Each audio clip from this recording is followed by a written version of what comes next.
What in the hell is this?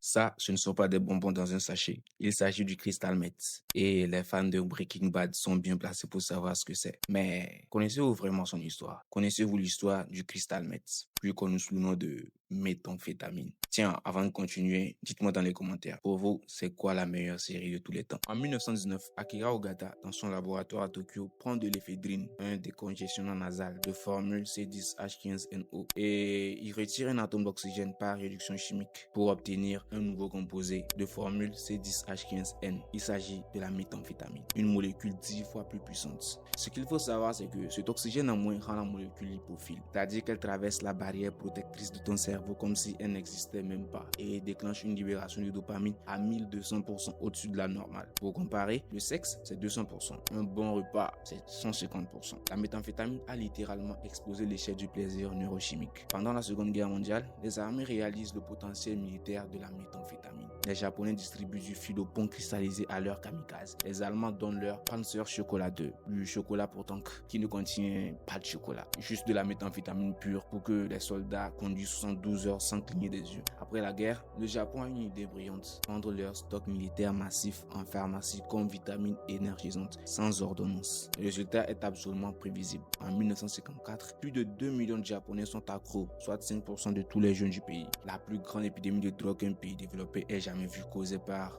leur propre gouvernement. Dans Breaking Bad, Walter White produit de la méthamphétamine bleue à 99,1% de pureté énantiomérique, ce qui nécessite des dizaines de milliers de dollars d'équipements universitaires. Les vrais labos clandestins utilisent des batteries de voitures et des bouteilles en plastique pour faire du 50% de pureté rempli d'impuretés toxiques, et ça explose régulièrement. Un atome d'oxygène en moins et tu transformes un médicament banal en arme militaire, puis en catastrophe de santé publique, puis en icône de série télé.